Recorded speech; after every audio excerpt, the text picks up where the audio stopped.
നമസ്കാരം. Raf talk ഫുട്ബോളിലേക്ക് അവർക്കും സ്വന്തം വേൾഡ് കപ്പ് കളിക്കുക എന്നുള്ളതാണ് എൻ്റെ ലക്ഷ്യം. പക്ഷെ അതിന് ആദ്യം എൻ്റെ ക്ലബിനോടൊപ്പം മികച്ച രൂപത്തിൽ കാര്യങ്ങൾ ചെയ്യേണ്ടതുണ്ട്. എങ്കിലും ഞാൻ ലക്ഷ്യം വെക്കുന്നു വേൾഡ് കപ്പിനെത്തുക എന്നുള്ളത്. പറയുന്നത് പൗലോ ഡിബാലയാണ്.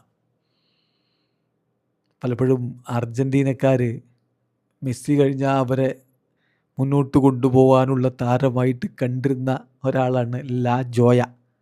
പക്ഷേ ആ ഹൈപ്പിനുള്ള കളിയൊന്നും അർജൻറ്റീൻ ദേശീയ ടീമിൻ്റെ ജേഴ്സിയിൽ ആൾ കളിച്ചിട്ടുമില്ല. അതിനുള്ള അവസരമൊന്നും അദ്ദേഹത്തിന് അത്ര കിട്ടിയിട്ടുമില്ല. ഇപ്പോൾ കഴിഞ്ഞ കുറച്ച് കോളപ്പുകളായിട്ട് അദ്ദേഹത്തെ ലയണൽ സ്കലോനി സ്ക്വാഡിലേക്ക് എടുക്കാറില്ല. അത് പരിക്ക് കാരണമൊക്കെയാണ് അധികം എടുക്കാത്തത്. എന്നാൽ കഴിഞ്ഞ കോപ്പ അമേരിക്ക ഒക്കെ അടക്കം ടാക്ടിക്കൽ റീസൺ പറഞ്ഞുകൊണ്ട് അദ്ദേഹത്തെ ഒഴിവാക്കിയിട്ടും ഉണ്ടായിരുന്നു. ഇപ്പോൾ സ്കലോനിയുടെ പ്ലാനിൽ യഥാർത്ഥത്തിൽ ഡിബാല ഇല്ല എന്നുള്ളത് തന്നെയാണ് അർജൻറ്റീൻ ഫുട്ബോൾ നിരീക്ഷകരൊക്കെ പറയുന്നത്. അപ്പോൾ ഈ ഘട്ടത്തിലാണ് ഡിബാല ഇപ്പോൾ പറയുന്നത് my goal is to play the world cup. എൻ്റെ ലക്ഷ്യം എന്ന് പറഞ്ഞാൽ വേൾഡ് കപ്പ് കളിക്കുക എന്നുള്ളതാണ്. പക്ഷേ ആദ്യം എനിക്ക് എൻ്റെ ക്ലബിനൊപ്പം നന്നായിട്ട് കാര്യങ്ങൾ ചെയ്യണം. തീർച്ചയായിട്ടും ദേശീയ ടീമിൽ വീണ്ടും എത്തുക എന്നുള്ളത് ഒട്ടും എളുപ്പമുള്ള കാര്യമല്ല എന്ന് എനിക്കറിയാം. എനിക്കെൻ്റെ റിതം തിരികെ പിടിക്കേണ്ടതുണ്ട്. അതുപോലെ തന്നെ ക്ലബിൽ എനിക്ക് ആ ഒരു കണ്ടിന്യൂറ്റി അത് മുന്നോട്ട് കൊണ്ടുപോകേണ്ടതുണ്ട്.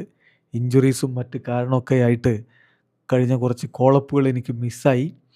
ഇപ്പോൾ അർജൻറ്റീനയെ പോലുള്ളൊരു സ്ക്വാഡിൽ ഒരിക്കലും കാര്യങ്ങൾ സ്ലോ ഡൗൺ ചെയ്യാൻ അവർ അനുവദിക്കില്ല. കാരണം അത്രയും മികച്ച ടീമാണത്.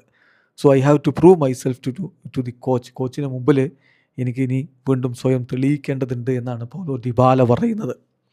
ഇനിയിപ്പോൾ അതിനൊക്കെയുള്ള സമയമുണ്ടോ എന്നുള്ളതാണ് ചോദ്യം. മെയ് മാസം അവസാനം എല്ലാ ടീമുകളും വേൾഡ് കപ്പിനുള്ള സ്ക്വാഡ് പ്രഖ്യാപിക്കും. അർജൻറ്റീനയും പ്രഖ്യാപിക്കും.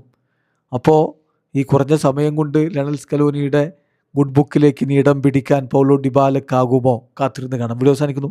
ഫുട്ബോൾ ലോകത്ത് കൂടുതൽ വിശേഷങ്ങളുമായി റാഫ് ടോക്സിൽ എത്താം.